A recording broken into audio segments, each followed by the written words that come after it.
Hello and welcome to this edition of Your Health, Your Wealth. I'm your host, Dr. Eddie Patton, and today I want to talk about an issue that I face pretty much every day during practice, and it's navigating the treatment landscape in today's complex world. There are a lot of new pharmaceutical drugs coming out, a lot of new treatments for these complex diseases, not just neurological, but across every landscape, including cancer. And sometimes patients can feel like they're out there on a limb, not really knowing what's the right treatment, are they on the right treatment, and how to really choose the right treatment. So let's explore different ways to work with your doctor to ensure that your best treatment goals for your health are at the forefront of what both you and your doctor are thinking about and their shared values. There are two overarching themes or big things that I see when I think about how do you navigate this question of am I on the right treatment? One is, how do you navigate the patient-physician relationship in this complex world, complex pharmaceutical world, new drugs coming out, highly expensive world as far as the price of drugs, and figuring out, are you on the right treatment? And the other is this term or this notion of what's called shared decision making. This means that in the past, physicians used to have more of a paternalistic role, meaning that y'all remember the old Western movies where the doctor just rides in and opens up his bags and looks at the patient and say, hey, just take 2 of these and I'll come back in a week. And you don't know what it is. You don't know any side effects. You don't know, but you trust that physician. And so you inevitably take the medication. But now in this more complex world, a lot of literature, a lot of information, we're now sharing that decision making with patients. And there are a lot of benefits to that and some drawbacks as well. So when I talk about this notion of shared decision making, it's literally the notion that the decision as to what treatment you're going to go on is not just going to be dictated to you, but it comes through careful consideration from discussion with your doctor, different options, and figuring out what is the best option for you as a patient. And as a physician, one of the first things that I worry about or I talk to my patients and I want to make sure is that, that we have the same goals. And by that, I mean, if you say, well, of course, my goal, the treatment is to get better or get rid of whatever this is that I have. But if you talk about a long-term chronic condition, there may be different goals. Maybe your goal is to get back to work. Maybe your goal is to be treated for this condition without it causing you to have to go into your savings account to afford the medication. Maybe you're worried about side effects and you don't like side effects of medication. Cost might be an issue, as I mentioned earlier. In cases where a lot of these new biologic treatments are infusions, some of these infusions may be once a week or once a month. So what type of impact will that have on your life? Can you take off of work to go and have an infusion done every other week?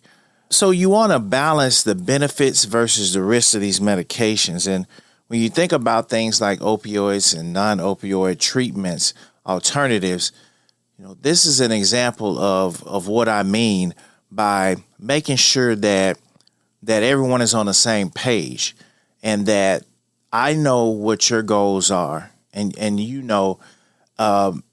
know what your goals are, and I'll keep that in mind as I'm making recommendations for what treatment I want you to be on. And then collectively, we can come together and come up with the best treatment option. So a couple of tips that you can do before going into your doctor's office, and different people do it different ways. A lot of times, particularly if it's a complex condition that I'm deciding on treatment, I may give a patient information and say, hey, let's come back together in a week and we'll do a whole office visit that's dedicated to just talking about treatment options. That's That's how time consuming this issue can be. But you want to prepare for your appointment by making sure you list all your medication and list your goals. Like, let me know, what's your goal in treatment? I've had some patients with certain conditions that have come in and say, doc, this isn't really bothering me that much. It's not that distressing on my life. So I don't want to subject myself to any side effects of medication. So I'd rather let's just watch for now. And that's fine. As your doctor, I mean, that is as long as it's a type of condition where it's not life-threatening and that kind of thing, I think that's a perfectly good option. And so now I know your goals, and we can come up with a treatment plan to achieve that. But always come prepared to your visits. Ask questions about side effects. Are there any alternatives to this treatment? What are the long-term impacts?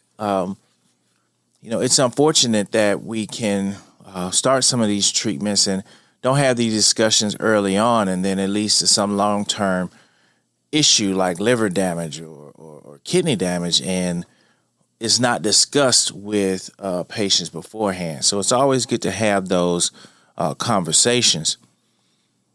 And I'm a big proponent of primary care. Having a primary care physician or someone to oversee the whole process, to act as like the quarterback who's making sure if you're going to see a specialist, you got your cardiologist, your neurologist, all these ologists or specialists that you see, they're all making medication, they're changing medication, they're adding new medications.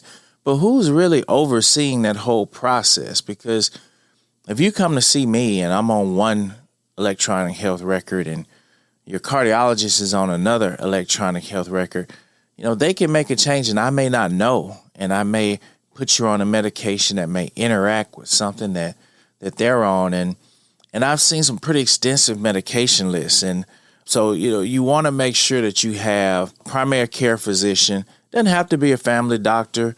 I'm sometimes primary care physician for some of my patients, but every now and then you want to have someone to just look at all the medications, look at the interactions, and just say, maybe you don't need this medication anymore, or maybe this one is interacting. I've had situations where I've sat there and gone over a medication list with a patient and say, when was the last time any of these medications were changed or altered? And well, I don't know. I mean, every time they just keep refilling my meds. Every time I go in, it's a 5-minute visit and they just refill my meds. And we sit down and we go through the list and say, okay, this issue, your blood pressure today is really low. Let's see if we can, cut back on this or eliminate this, or look at this medication. Let me talk to your cardiologist or your GI doctor. And let me see if maybe we can come off of this medication or try this one instead because it has dual purposes and can treat both. So it's always good from time to time to just make sure that you're regularly reviewing your medication and talking with your doctors and making sure that you try to streamline that medication list as much as possible. So when we talk about shared decision making, there's some pros and cons of it. The benefit or the pros when it comes to shared decision making is that overall, it usually leads to better treatment outcomes. And I'll tell you why. We all like to be a part of the process. So if I can talk with my doc and we're talking about the treatments, we're talking about the side effects, and he knows my values, he knows what I want as far as outcome, then I feel a part of the process. So it's more likely that I am going to adhere to that treatment, that I'm going to take my medications and be compliant, as opposed to someone that just says, here, take this. And well, what does it do? And what are the side effects? Don't worry about it. It's not that bad. Just take it. You may not be as compliant or want to adhere to that. And so by sharing this decision making with your doc, and you're more inclined to take the medication, of course, that usually means that you're going to do better overall. Now, some of the cons is that this process, as I mentioned earlier, is very time consuming. I often do a whole visit where I'm just talking about medications. I'll use the example of multiple sclerosis. When I was training, I'm dating myself, but when I was training, there were like 4 main disease-modulating, immunomodulating therapies that we used at that time, and then steroids for breakthrough and emergency treatment. And so it was a pretty simple conversation once you made the diagnosis of multiple sclerosis. You kind of look down the list and you could look at risk factors, what else is the patient on, and make a pretty good decision because you didn't really have that many choices. Nowadays, as of 2025, I forget how many treatments we have for MS, but it's got to be more than 20, 25 or something like that. Different treatments. So now, if I have a new diagnosis of multiple sclerosis, I'll have that initial conversation with the patient where I say, I think you should be on either this class or that class. And within this class of medication, it might be 5 or 6 medications that do essentially almost the same thing.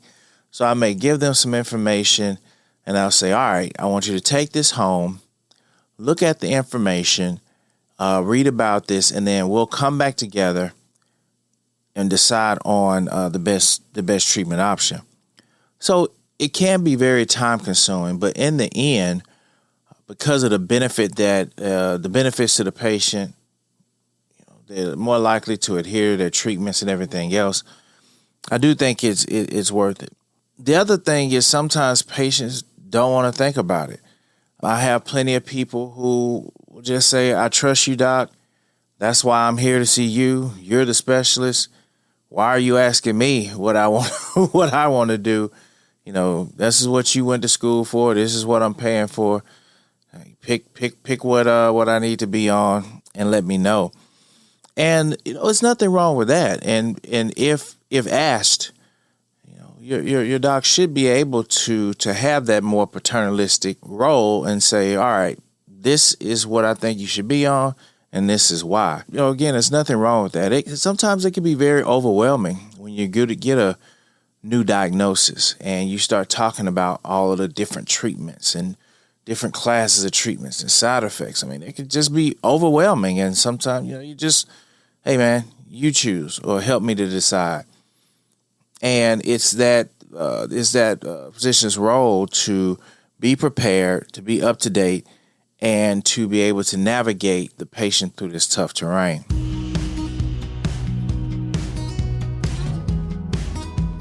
So when we think about the pharmaceutical industry right now and where things are, there are a couple of key points that I think about when we start talking to patients about, are you on the right medication and what should you be on? Of course, pharmaceutical pricing is important and insurance. And I typically, when I see a patient or review a chart, I don't even know what insurance they're on, because to me as a clinician, to me, it doesn't matter whether you have insurance, don't have insurance, what insurance you have. My staff beforehand will check those things, make sure we're in network and those type of things. But when you come to see me, I don't look at that. I'm just trying to see you as a patient and figure out what's best. But when it comes to your treatment, sometimes we do have to take those things into account. For instance, there are certain plans that I know that don't like to cover newer medications. And the last thing you want to do is to give a patient give a person, samples of a medication, or say, oh my goodness, this is going to be the perfect drug for you. And then, a week later, they're like, oh, my insurance doesn't cover it. I mean, that's a big letdown. And when you start talking about other treatments, a little bit of a friction can come in because the patients depend on you to say, doc, you said this was the perfect drug for me. Now you're saying that I should be on this. So why can't I be on what you said is best? And you have to explain that, well, it's not necessarily me. It's because of insurance coverage and the tiering of medications and what your plan will cover. And so if you kind of know those things going in, you can level set and establish that conversation early on. Sometimes you have to do things like step therapy. Like for instance, if you have migraines or headaches, I'm going to have to try you on this medication first and see how you respond, because I know your insurance company is not going to cover it. What I really think you should be on, unless you fail this medication, we call it fail first. And it's an unfortunate part of utilization management that we have to deal with. So it can be very difficult to navigate all of this, but it's my job to kind of help you to navigate this. The financial pressures is real, and you cannot neglect that, and you want to think about that. I had a patient recently with a reactive or neuroinflammatory condition, and she had been doing very well for a long period of time. And a couple of months ago, I got a call, and she was in the hospital. She had a flare of this condition. And this is a condition that if you have a flare, it can be pretty severe. You end up in the emergency room, end up admitted to the hospital. And she was. And when I started asking, come to find out that she was on her husband's insurance, he lost his job. And so she had gone several months without the medication and just didn't feel comfortable telling anyone. So we had to have a conversation like, look, if this were to happen again, or we got to find something that we can put you on, you need to let me know so that we can look at different programs, different ways to try to get you the medication so you don't have a lapse like this and end up in the emergency room or in the hospital. So you always want to have those conversations and try. When I say, am I on the right treatment, it means, are you on the right treatment for you and your situation? And I've had other patients with conditions that, I knew there was one patient that was diagnosed with something in prison and came to see me. And I knew with this condition, I couldn't put him on the latest, greatest because of the cost. But we were able to use steroids, very cheap medication, and manage his condition very effectively. So that was the right treatment plan for him. So it is a very personalized thing.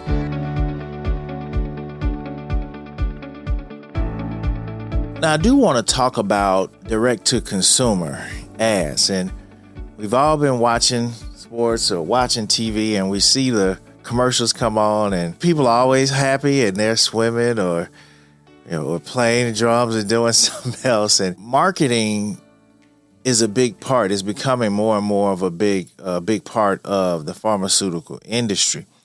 And the whole notion of direct to consumer means that, they're now marketing these drugs directly to people. It's big business.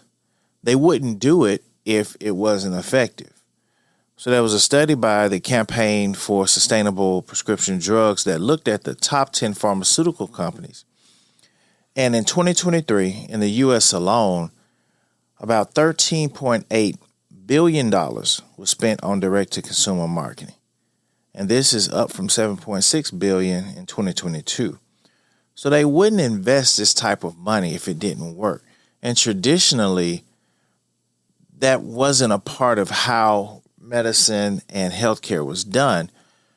The clinicians decided on what the best treatment was and then discussed that with the patient. Now, there are some good things about direct-to-consumer marketing, that we should think about. I do think in certain situations when a person sees these commercials, they can relate to the person on the commercial. They see, a similar situation, and they may realistically want to try this medication. It could be an educational factor where if you go in and talk to your doctor and say, hey, I've been on this treatment you've had me on for years, but what about this medication I just saw on TV when I was, watching TV last night or whatever? Well, maybe that doctor can then take that opportunity and educate him or herself on that particular new drug and it may be a best option for you. So in that situation, there are some benefits to direct to consumer medication.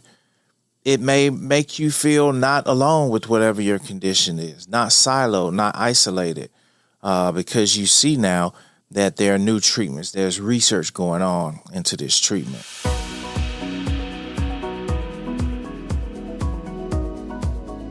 Now, the negative aspects, though, is that sometimes you can get caught up in the hype of the latest and greatest because you get caught up in the marketing. I mean, these people, as I just mentioned, these companies, they pay billions of dollars to put these ads. So every scene, everything that's said, every catchphrase, the little dog running across everything has been designed by some marketing executive that is getting paid a whole lot of money.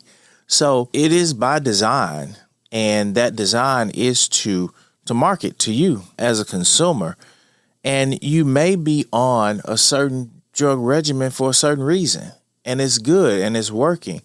So there's no need to change. And that is something that we do face when people come in. They say, hey, I saw this on a commercial. I want to be on this. And I said, well, no, but you've been doing well. I don't think you should be on this. And then you don't understand the cost of that treatment and so forth. So that is something that we face with direct-to-consumer and something we'll keep an eye on. But I do think that direct-to-consumer marketing is here. It has been found to be effective, and that's why companies are continuing to do it. So I want to wrap up this edition in talking about the importance of building a strong patient-physician relationship. The doctor-patient relationship is at the backbone of this healthcare system. And when you're talking about treatment options and am I on the right treatment, the best thing is to have a doctor that you trust, a doctor that's, well-informed and understands your condition and can help you to navigate and figure out what's best for you. You want to be honest about your symptoms. You want to be honest about your lifestyle preferences, because all of these things help you figure out what's best for you. Artificial intelligence is playing a role in how we pick medicine. How do we decide? This whole notion of targeted therapy, something that we're going to be hearing more about, is reshaping treatment options because we're now allowed and have the ability to personalize medicine. So when I have these discussions with patients now, I'm looking at all types of data, like their other medications, their lifestyle, other health issues, and I'm putting all of that together and figuring out what's the best treatment. And in the future, well, I shouldn't say in the future because it's actually happening now. Artificial intelligence is helping us to kind of put that together and help guide treatment options as well. Usually, a doctor will have one of two approaches to his overall view of how he chooses medication. One is called like an early high efficacy or intensified approach, and the other is called an escalation approach. And I'll explain what they mean. And the reason I'm mentioning it is because, you can talk to your doctor and just say, what type, how do you approach medications? Are you one who likes to go to conferences and find out about the newer medications? Or do you like to just stick with your guns, stick with what you know and what's been effective and just stick to that? So the first one that we'll discuss is what's called an early high efficacy or intensified approach. Some people call this the aggressive approach. This is the approach that once I have diagnosed you with a certain condition or we know what's going on, I'm going to put you on the best, highest efficacious treatment that we can to make sure you do the best in the long run. This approach is typically more expensive because it is kind of skipping over the older medications and going to, keeping a patient more up to date with their treatment. So it tends to be a lot more expensive because you're not using generics or older treatments. But there is good data that patients tend to or can do better with this. A perfect example would be like diseases like multiple sclerosis that I treat, myasthenia gravis, Alzheimer's disease. Years ago, we only had Aricept and Namenda we could put people on and just say, hey, this will slow the progression. But over the past couple of years, we've had these new IV, it's called anti-amyloid therapies that have been approved. And what the research is showing is that the earlier you start the patient on these treatments, the better that they do long term. So there may be some benefit to being more aggressive early on. And we're seeing similar data in multiple sclerosis and other conditions like myasthenia gravis. Now, sometimes these drugs can be more risky because they're new approved. So we're figuring out a lot of the long-term side effects and different things like that. But overall, they can reduce long-term disability. So you can look at an example like multiple sclerosis or neuromyelitis optica, which is a demyelinating problem in the central nervous system. You don't want to have an attack of that. Like once you're diagnosed, attacks can be serious. You can lose your eyesight. You can lose your ability to walk or weakness on one side or the other. So there's an argument that you want to have the patient on something, the most aggressive treatment possible that reduces the risk of them having a relapse or an attack from this condition. Now, the other approach is the escalation approach, and that's what I call the low and slow, meaning you start the patient on the lowest dosage of a medication and, you kind of go up from there. And this is usually a safer approach, is using more older, tried and true medications. Migraines is a good example of this, where you can try. There are a lot of older treatments that work well. So sometimes you can just try the patients on these first, and they will ultimately, may do well. It can be cheaper as well. So in some situations, that's the approach you want to go. Now, your approach can vary depending on patients' conditions. I see a wide variety of neurological conditions, and in some I'm more aggressive, and others I'm more in tune with just trying some more tried and true safer approaches, and when they don't work, we become more and more aggressive, more of like that escalation approach. So it's good to have that conversation with your doctor. Find out what's their approach. How do they view patient care, and how do they view therapeutics? So some closing words of advice. It's important, first and foremost, to have open communication with your doctor. Make sure you talk with your doctor. This is part of this shared decision-making model, which could be appropriate for you. Make sure you're educated and they're educated as well.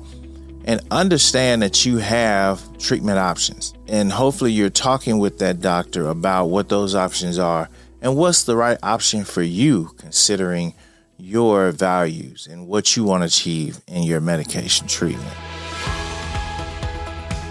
Well, I hope that you found this episode helpful.